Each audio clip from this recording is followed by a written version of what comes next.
Ya, silakan dimulai. Bismillahirrahmanirrahim.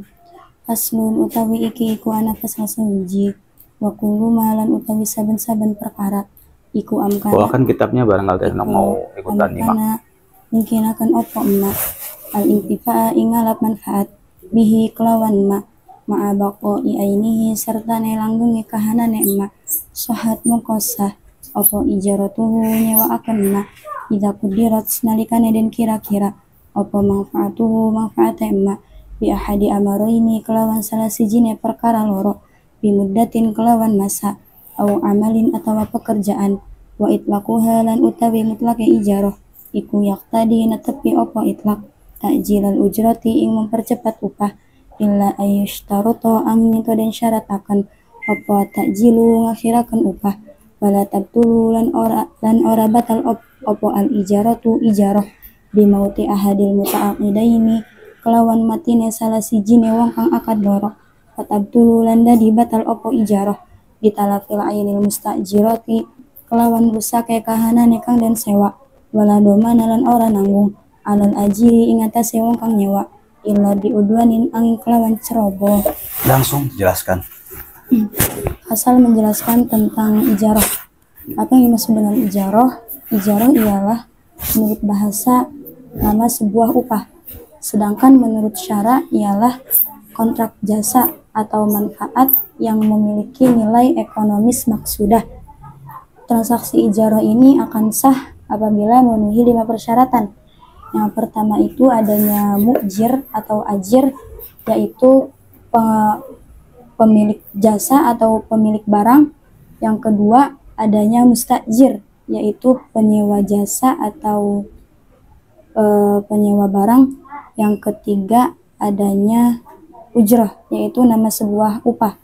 Yang keempat adanya manfaat, yaitu jasa atau barang yang diijarahkan atau disewakan. Yang kelima adanya sigot, yaitu bahasa yang digunakan dalam transaksi yang meliputi ijab dan qabul. Segala sesuatu yang mungkin untuk bisa dimanfaatkan tanpa mengurangi fisik barangnya, maka sah untuk diijarahkan atau sah untuk disewakan. Transaksi ijarah ini akan sah ketika manfaat barang tersebut dibatasi dengan salah satu dari 2 perkara. Yang pertama ada kalanya dengan mudah, yang kedua ada kalanya dengan pekerjaan. Contoh yang dibatasi dengan mudah itu waktu. Contohnya yaitu Zaid menyewa motornya Said dalam jangka waktu 1 bulan. Nah, 1 bulan ini merupakan mudahnya Zaid dalam menyewa motornya Said. Yang kedua ada kalanya dibatasi dengan amal atau pekerjaan. Contohnya yaitu Fatimah menyewa Hindun untuk menjahitkan bajunya. Hindun ini merupakan amalnya Fatimah untuk menjahitkan bajunya Hindun, atau bisa disebut pekerja. Jadi Fatimah itu mengambil tenaga Hindun untuk menjahitkan bajunya. Memutlakan ijarah, menetapkan pembayaran upah secara kontan. Maksudnya di dalam akad ijarah ini atau di dalam akad sewa menyewa ini, pembayaran upah atau gaji di dalam transaksi ijarah ini harus kontan atau secara langsung, kecuali jika di dalam ijarah ini di dalam transaksi ijarah ini disyaratkan pembayaran upahnya secara tempo. Dengan demikian pembayaran upahnya ditempo. Transaksi ijarah tidak akan batal apabila kedua orang dari transaktor ini meninggal dunia. Salah satu dari transaktor ini meninggal dunia, entah itu mu'jirnya maupun mustajirnya. Dan transaksi ijarah ini tidak akan batal apabila kedua-duanya telah meninggal. Bahkan transaksi ijarah ini tidak akan batal apabila kedua-duanya telah meninggal dunia, namun masa penggunaan barang tersebut belum habis. Untuk itu ahli waris dari yang menyewa barang menggantikan posisinya untuk menghabiskan waktu dan memanfaatkan barang yang diijarahkan ini. Transaksi ijarah akan batal apabila barang yang diijarahkan atau barang yang disewakan ini rusak. Seperti contohnya rumah yang disewakan rumah yang ditunggangi itu roboh, dan hewan yang Rumah ditunggangi siapa rumahnya? rumah yang ditunggangi, Hewan ditunggangi mah, bukan rumah. rumah yang ditempati Tempati. itu roboh, Gak ada rumah ditunggangi Nana. dan hewan yang ditunggangi itu mati. Ya. Transaksi ijarah ini bagi ajir tidak ada tanggungan apabila merusaki barangnya, kecuali atas kecerobohan dirinya sendiri. Kita kesorot dulu. Al-intifa'a itu sehwatnya apa? Al-intifa masdar abi. Tasrif. Intafa'a yang tafi'u intifa'an wa mungtafa'an fahuwa mungtafi'un wa daka mungtafa'un. Intafi' la tangtafi' mungtafa'un mungtafa'un. Bako sehwatnya apa? Masdar abi. Sehwatnya masdar. Coba fi'il madinya apa?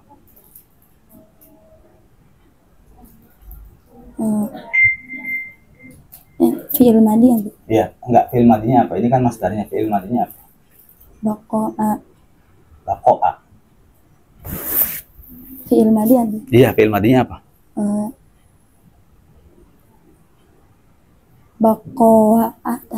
Bako'a.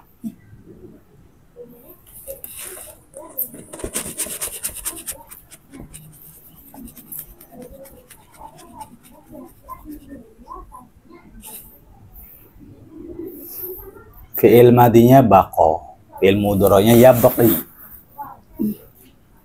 Lalu ini adalah masdarnya bakoan. Kenapa nggak bakoyan saja? Asalnya adalah bakoyan. Namun karena jatuh setelah huruf yang berharokat fathah, maka diganti dengan alif. Kaidah apa itu? Kaidah i'lal. Apakah itu alif? Itu bukan alif, hamzah nih. Itu bukan alif, itu hamzah. Tadi kaidah berapa tadi bilangnya? Kaidah kedua abi. Kaidah kedua itu adalah bina ajwaf. Wawunya apa gini? Apabila wawu itu berharokat, jatuh setelah harokat soheh yang mati. Nah, itu baru kaidah yang kedua. Kalau bakoyan kemudian jadi bakoan tuh kaidah keberapa? Kaidah ke-8. Salah lagi. Yang benar adalah kaidah ke-3. Apabila ada ya atau wawu berada setelah ain fi'il isim fa'il atau di ujung masdar, maka wawu atau ya itu diganti dengan hamzah. Gitu ya. Kemudian idza kudirat. Kudirat tuh kalimat apa? Kalimat fi'il abi. Ikut wazan apa, Mbak? Qaddaro. Kudirat kok ikut wazan qaddaro? Kan wazan tuh fa'ala, af'ala, istaf'ala gitu. Kudirat itu ikut wazan apa? Fa'ala abi. Hah? Fa'ala. Kok nggak sama? Harusnya qaddaro dong. Karena ada dua huruf yang satu jenis kemudian diidghamkan abi. Mana yang satu jenisnya? Dal abi. Dal, jadi kudirat gitu. Itu melewati proses i'lal abi. Mana i'lalnya? Asalnya apa berarti? Kudirat tuh asalnya apa?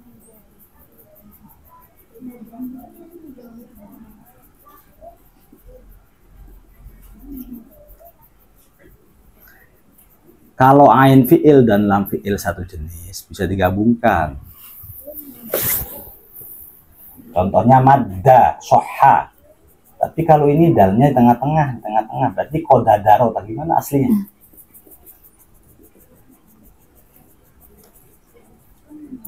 Coba diulangi maknanya. Idza kudirat. Idza kudirat nalikane dan kira-kira aku. Oke, cukup. Kudirat itu kalimat apa? Kalimat fi'il. Fi'il apa? Fi'il madi abi. Fi'il madi ikut wazan apa kudirat?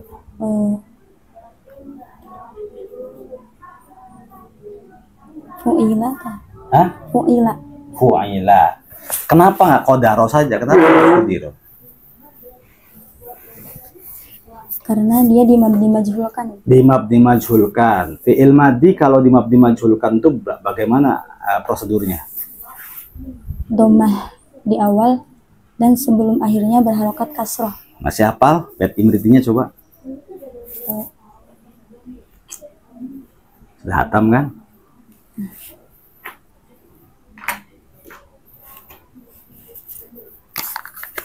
Falmadi maftuhul akhiri. Hah? Falmadi maftuhul akhiri ingkuti. Itu mah fi'il madi akhirnya.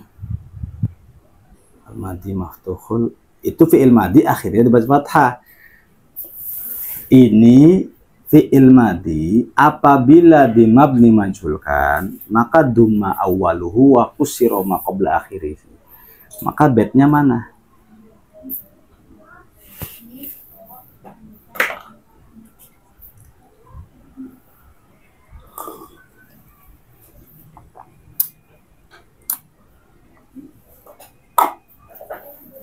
Wa awwalul fi'lil ladzi huna yudam Wa awalul fi'lil ladzi huna yudam. Terus wa kasru ma qabla al-akhiri multazam. kasru ma qabla al-akhiri multazam. Bagus. Sekarang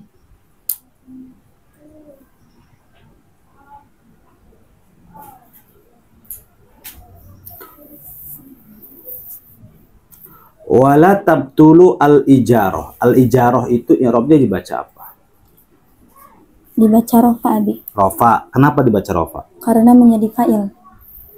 Menjadi fa'il.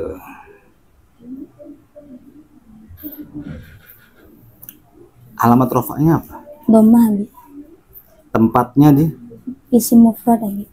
isim mufrad. Oke. Menjadi fa'ilnya mana? Fa'ilnya tabtulu. Setiap fa'il ini fa'ilnya muannas atau mudzakkar ini? Mu'annas abi.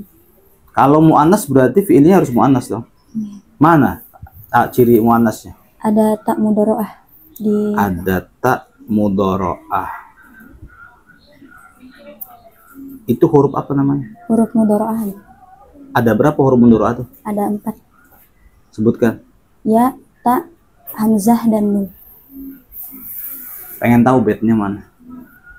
Hamzun wa nunun wa kada ya'un wa ta yajma'uha qawli Hamzun wa nunun wa kada ya'un wa ta yajma'uha qawli ana itu ya fata. Bagus. Lalu al-ijaratu itu isim mufrad alamat rofaknya doma. Isim mufrad memang kalau rofa itu pakai doma. Iya. Pengen tahu bednya? Qaddamu fismin mufradin ka Ahmadu wa jam'i tasmin. Qaddamu fismin mufradin ka Ahmadu wa jam'i Taksirin ka ja'al. taksirin ka ja'al a'budu.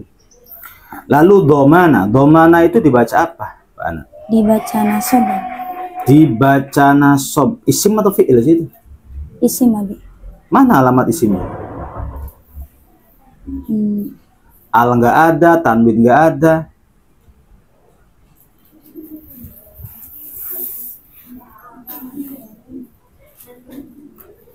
Dibuang Tanwinnya dibuang. Apa alasannya dibuang? karena jatuh setelah la. Ilah. La. Olah. Memang kenapa kalau jatuh setelah la? Coba sampaikan, presentasikan. Apabila ada kalimat isim yang jatuh setelah la, maka amalnya seperti inna. Berarti kalau Zaid kemasukan la Zaida gitu. Ya, La zaidan. la Zaidan. Kenapa domana? Nggak adil. Kenapa domana itu dibaca domana, Zaid dibaca Zaidan?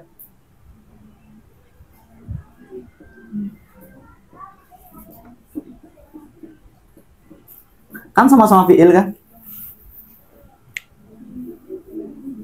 Dia itu isim ghairu munsharif kan?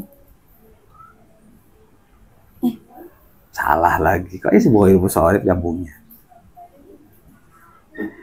Karena la itu apabila ingin beramal seperti amalnya inah, maka isimnya ciri isimnya dibuang. Harus berupa Nasab. ah? Nasab.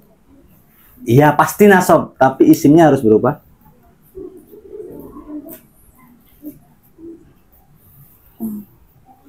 nakiro. Ya, sekarang langsung ke fikihnya. Jadi ijarah itu apa sih, Mbak Ana, artinya? Akad sewa menyewa, Abi. Akad sewa menyewa. Tadi membahas tentang tukang jahit, itu apa maksudnya? Itu sewa apa? Sewa tenaga, Abi, maksudnya. Mana ibarahnya, pengen tahu? Idza qudirat manfaatuhu bi ahadi amaroini bi muddatin aw amalin. Mana tukang jahit? Di sini disebutkan di pas dari aw amalin, Abi. Aw amalin. Ya.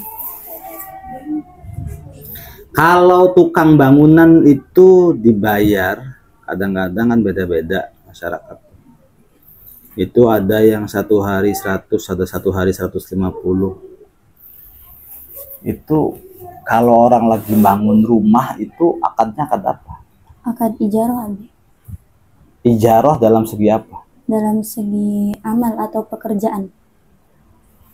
Berarti yang sejenisnya juga sama, kayak karyawan semuanya ijarah semua. Iya.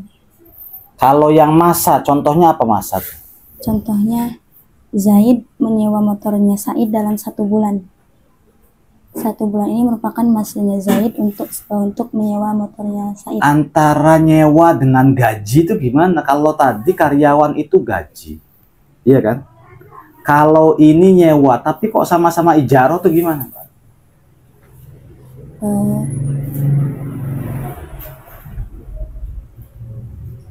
Jadi ada yang namanya ujroh tuh, Abi. Ya tahu, ujroh itu upah. Ya. Ya. Yang nyewa tuh siapa? Yang nyewa namanya apa? Mu'jir, Abi. Hah? Mu'jir. Mu'jir. Kita nyewa mu'jir. Yang disewa namanya apa? Mustajir. Yang disewa mustajir. Contoh misalnya Mbak Tasya nyewa sepedanya Mbak Anama. Dia sebagai apa? Mbak Tasyanya. Mu'jir atau ajir? Mustajir, Abi. Mustajir. Mbak Ananya apa? Sebagai mu'jir, Abi. Mu'jir. Yang bayar nanti siapa? Tasya, Abi. Tasya bayar. Sekarang kalau misalnya Tasyanya ikutan kerja sama Mbak Ana, digaji kan? Tasyanya apa namanya? Amil, Abi. Hah? Amil. Terus Mbak Ananya apa namanya? Makmul. Maka istilah mu'jir dan ajir jangan sampai hilang, sama saja. Siapa yang ngasih, maka dia yang nyewa. Siapa yang ngasih di sini? Ana. Bosnya siapa? Ana apa? Mbak Tasya. Ana. Yang nyewa siapa? Tasya, Abi. Yang nyewa tenaga siapa? Kami tidak bahas tentang masalah sepeda ya, tapi bahas tentang Tasya itu ikutan Mbak Ana jualan atau jahit. Bosnya siapa? Kalau bicara Indonesia bosnya siapa? Ana, Abi. Ana. Yang gaji Ana. Ya. Yang nyewa siapa? Tasya. Tasya nyewa apa? Maksudnya Ana nyewa tenaganya Tasya tuh. Iya, berarti yang nyewa siapa? Ana, Abi. Nah, begitu. Berarti bos dengan karyawan itu yang nyewa siapa? Bos. Bosnya nyewa. Nyewa apa? Nyewa tenaga. Nyewa tenaga. Berarti kalau kita melamar pekerjaan kepada orang lain, sebenarnya akadnya akad apa? Akad ijarah. Ijarah. Apakah bos itu pernah manggil kita untuk nyewa kita? Enggak. Lalu kita kenapa melamar pekerjaan? Pengen disewa?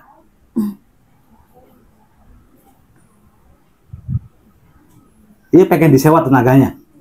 Berarti kalau akad transaksi atau MOU atau ada SK, terus bosnya tanda tangan, berarti bos itu mengatakan bahwa saya menyewa tenaga Anda. Ada nggak bahasa begitu? Nggak ada. Nggak ada. Berarti kalau nggak ada, itu sistemnya ijarah atau bukan? Rata-rata begitu Mbak Ana. Secara syariat, seorang majikan itu menyewa pembantu, tenaganya kan, menyewa dari sisi amal, bukan dari sisi muddah. Gitu.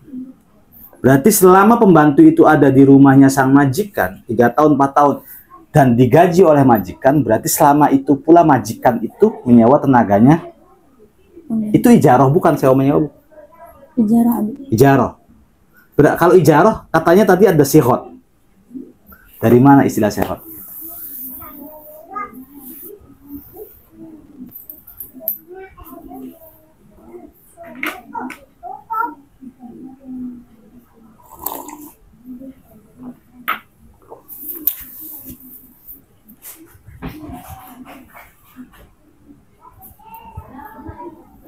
Kalau harus dengan sighot, maka semua perusahaan tidak ada yang ingin menganggap dirinya menyewa karyawan.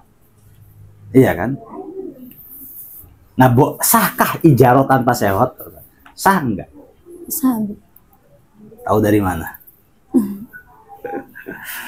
Tahu dari mana? Sah itu. Pertanyaan gini aja. Menurut Imam Syafi'i, jual beli itu harus ada sighot. Permen pun sekalipun harus ada sighot. Bu, saya beli permennya. Lalu yang menjual ya sudah saya jual. Itu kan sighot. Sementara kadang-kadang kita nggak begitu. Bu, permen. Terus dia langsung ngasih aja. Kan nggak ada sighot. Itu sah nggak sih sebenarnya begitu? Sah, Abi. Sah. Setahu Abimu kata Imam Syafi'i nggak sah. Kalau kita mengikut Imam Syafi'i, jual beli kita di Indonesia tuh nggak ada yang sah kalau caranya begitu. Karena versinya Imam Syafi'i, kita membeli harus ada kata-kata saya beli. Kemudian yang menjual pun harus ada kata-kata saya menjual. Berarti kalau nggak ada sighot nggak sah. Kalau menurut Imam Syafi'i. Nah, Mbak Ana mengatakan sah versinya siapa? Ah, tak kasih tahu versinya Imam Abu Hanifah, Imam Malik. Maka itu sah. Sekarang pertanyaan dibalik, kalau ijarah, sang bos mengatakan mulai sekarang Anda menjadi satpam, ini SK-nya, itu mempekerjakan dia atau menyewa dia sebenarnya? Memperkerjakan, Abi. Bukan menyewa. Menyewa, Abi. Mempekerjakan atau menyewa? Menyewa. Menyewa mempekerjakan? Menyewa, Abi. Menyewa. Satpamnya ngerasa nggak kalau dirinya disewa? Rata-rata ini mah. Ngerasa nggak? Enggak. Enggak. Berarti ijarahnya sah tidak?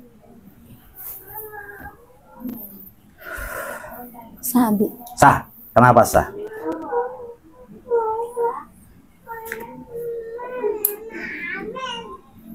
Titik. Kita lanjut kepada bimauti ahadil muta'aqidain. 2 orang transaktor.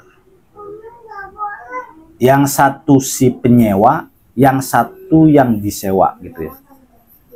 Kalau misalnya salah satunya mati, itu akan terus berjalan. Sekarang misal tukang bangunan. Kita kan nyawa tenaga tukang bangunan untuk bikin pesantren. Oh, tiba-tiba besoknya dia mati. Apa yang harus diteruskan, Mbak Ana? Dianya mati. Nggak ada yang diteruskan. Loh, katanya ini wala tabtulu al ijarah. Ijarah itu tidak terputus atau tidak batal bimauti ahadil muta'aqidain. Kalau salah satunya yang transaktor itu mati. Coba jelaskan gimana maksudnya. Maksudnya ini ambil contoh yang sewa menyewa 2 orang tuh, Abi. Ya, sewa menyewa 2 orang. Ya. Kan sewa menyewa kan bukan hanya mudah kan, tapi amal juga termasuk sewa menyewa kan. Nah, kita kiaskannya pada tukang. Kalau kita sudah bilang, Mang, saya sewa tenaga yang Mamang nih, uang duluan misalnya. Terus besoknya dia mati. Akadnya batal enggak? Batal, Abi. Tuh batal, kenapa batal? Ini di kitabnya nggak batal. Kok ulama kitab sama yang bacanya beda ini versinya? Wala tabtulu. Jadi wala tabtulul ijarah bimauti ahadil muta'aqidain. Kalau tidak batal apa? Kalau ini udah mati nih. Kan kalau udah mati udah nggak bisa kerja dong. Terus gimana lanjutannya?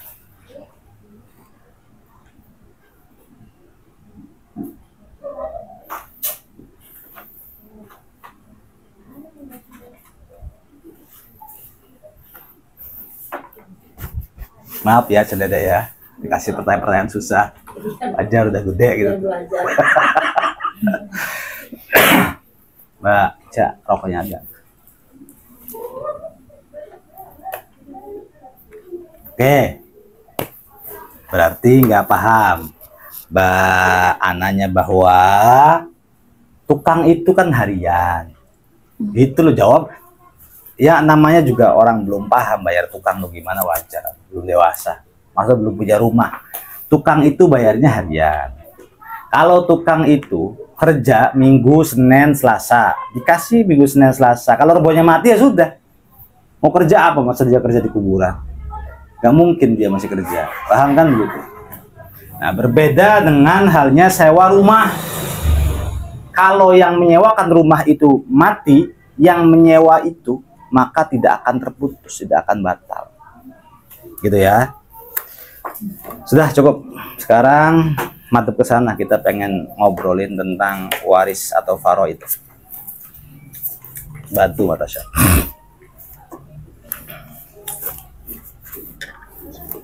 Kalkulatornya bawa.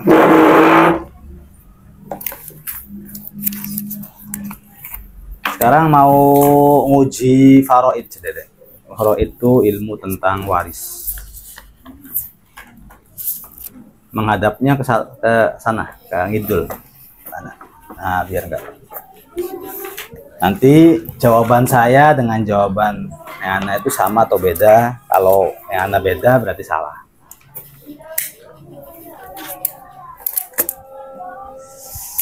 Ada seorang mayit meninggal dunia, dia meninggalkan suami. Berarti mayitnya perempuan. Suami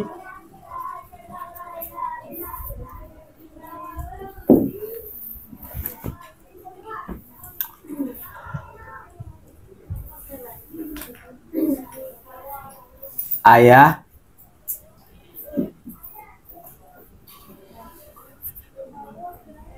lalu anak perempuan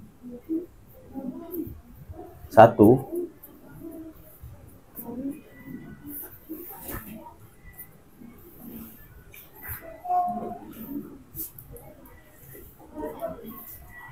kemudian cucu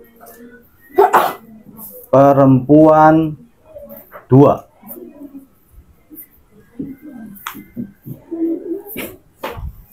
lalu saudara laki-laki satu.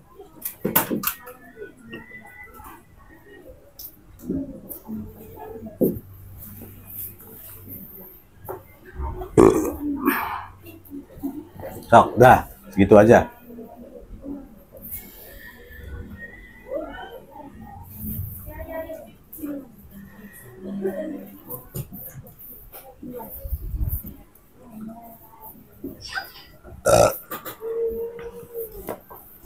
Bener nggak, Tasya?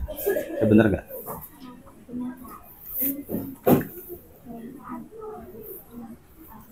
Gini, ya.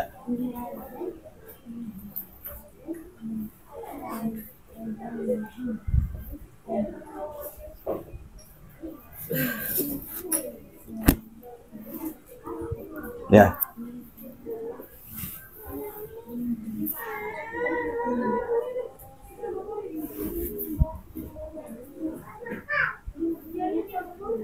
Hartanya itu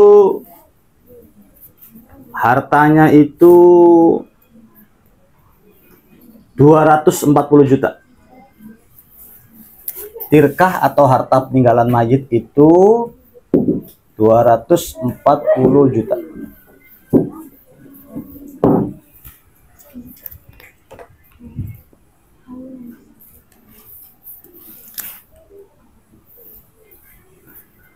Jangan 240 juta, mana? Nanti lagi.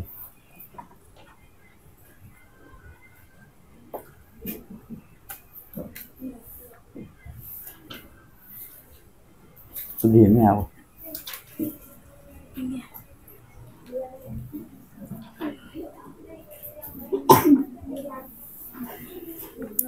$130 juta hartanya.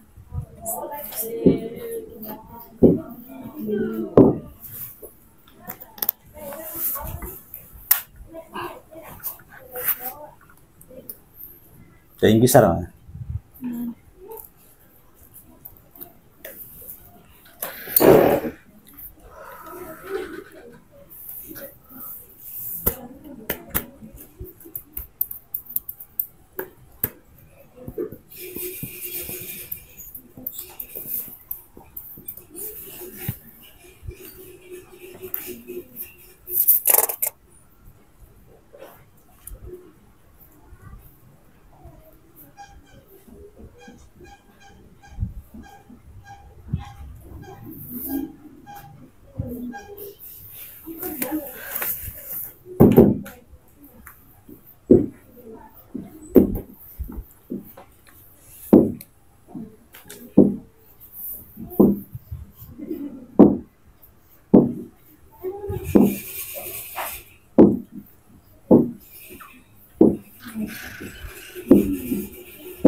Ya.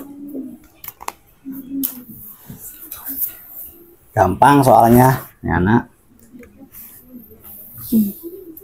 Sudah?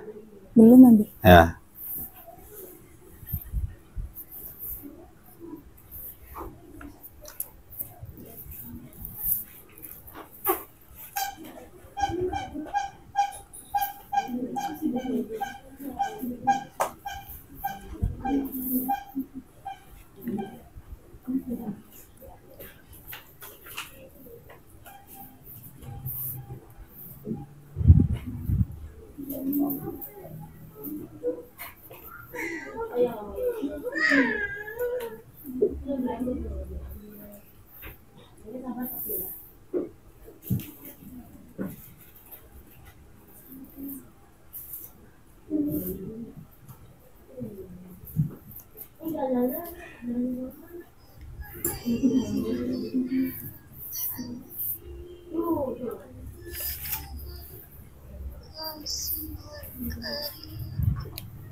Sudah, Abi. Nah. Sok sekarang suami bagiannya berapa? Bagian dulu. 1/4, Abi.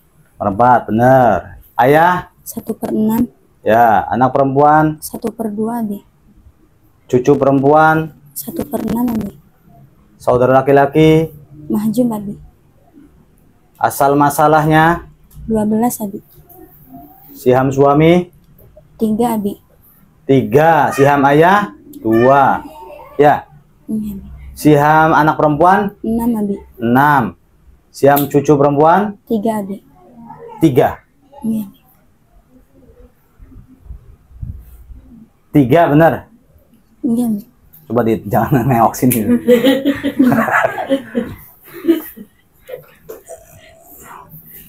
Hitung lagi lah yang bener lah. Cucu perempuannya berapa gitu tuh? Cucu perempuannya 2 Abi. Kenapa tadi jawabnya 3?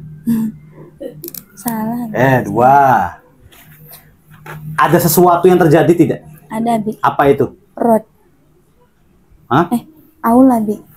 Aulnya berapa? Aulnya 2. Berarti 12 sama 2.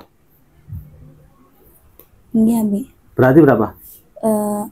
AM-nya menjadi 14 Abi. Bener. Ayo, berapa? Dihitung coba. Ulangi lagi dah, hitung lah. Salah satu juga lumayan, itu uang itu, Bang. Kalau ada. Nggak boleh dikorupsi itu. Mudah-mudahan ada.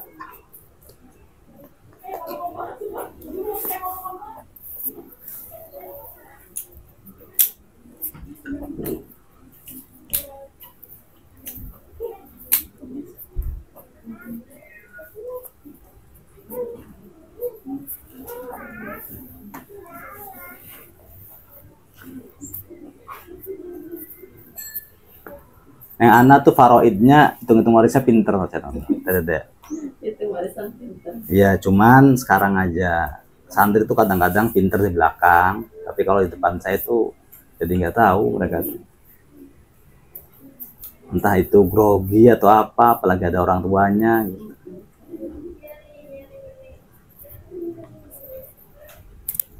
Ada yang pinter-pinter banget hitungan warisnya, tapi ketika sudah di sini mah udah kayak bingungan ya.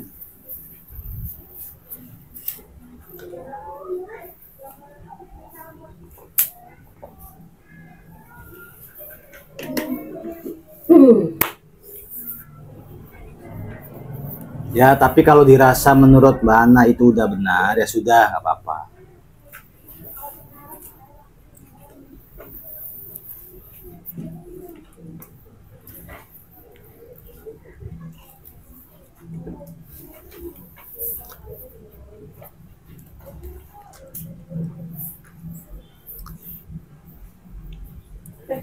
Tumpah.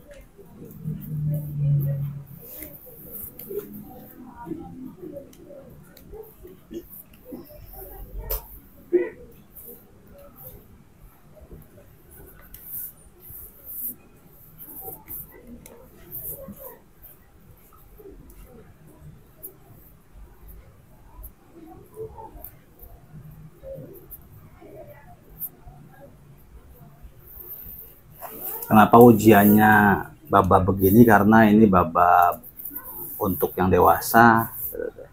Kalau bab sholat, bab zakat, bab wudhu mah ujian buat anak-anak tuh, buat murid-muridnya mananya. Jadi kalau dewasa itu sudah mulai masuk ke transaksi, ke pernikahan, ke waris.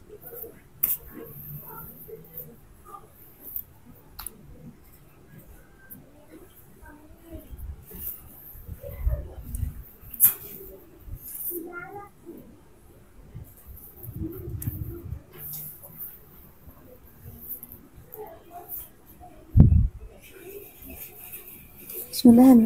Dah. Jadi aulnya berapa? Aulnya 1, Abi. Berarti jumlahnya asal masalahnya 13, Abi. 13. Suku bagian Suku bagiannya 1 juta, uangnya berapa? 130 juta, Abi. Suku bagiannya berapa? 108.333.333, Abi. Suku bagian, tahu suku bagian?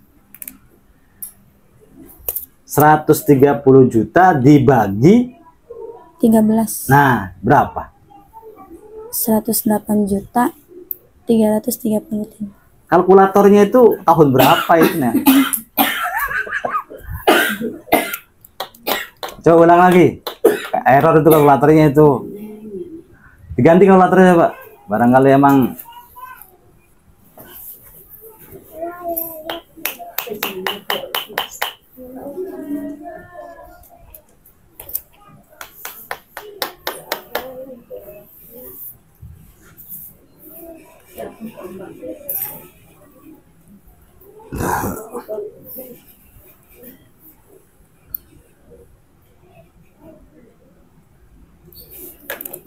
sudah ketemu? Sudah, Abi. Asal masalah tirkahnya berapa? 130 juta, Abi. Suku bagiannya berapa? 10 juta, Abi. No, kalkulatornya bener kan itu namanya? Padahal nggak usah di kalkulator, Mbak. Nah, 130 juta dibagi 13 tuh udah. Oke, sekarang uang yang akan diterima suami berapa? 30 juta, Abi. Ayah, 20 juta, Abi. anak perempuan, 60 juta, Abi. terus cucu perempuan. 20 juta, Abi. Berarti masing-masing cucu perempuan ada 2, berarti satu-satunya 10 juta. bagus. Jangan pakai kalkulator error nanti ya. Ya sudah, ada sini. Ya, Cedek cukup ujiannya sampai segitu saja. Mudah-mudahan yang Anda bermanfaat ya ilmunya. Mudah-mudahan semakin mondok lama, semakin maju, semakin berkembang, semakin mateng pengetahuannya. Ya kalau diuji banyak salah-salahnya wajar. Di sekolahan mah tidak akan ada yang namanya ujian munakosah begini, nggak akan ada. Yang ada paling ujian dikasih lembaran. Kadang-kadang gurunya itu sengaja ngasih bocoran dan itu tidak mendidik. Kalau seperti ini kita akan mengetahui secara langsung anak tuh punya kemampuan sejauh mana. Ngetes langsung orangnya, pengen tahu dari mulutnya, pengen tahu cara dia menjelaskan, pengen tahu cara dia menjawab, maka disitulah kita akan mengetahui seberapa jauh perjalanan dia dalam menuntut ilmu. Tapi alhamdulillah untuk Neng Ana sendiri bagi kami bagus. Adapun ada pertanyaan-pertanyaan yang nggak bisa jawab, satu mungkin belum belajar, kedua bisa jadi sudah belajar matang tapi grogi. Di antara dua opsi itulah. Itu saja tenonok sedede yang saya sampaikan, mudah-mudahan bermanfaat untuk kita semua. Assalamualaikum warahmatullahi wabarakatuh.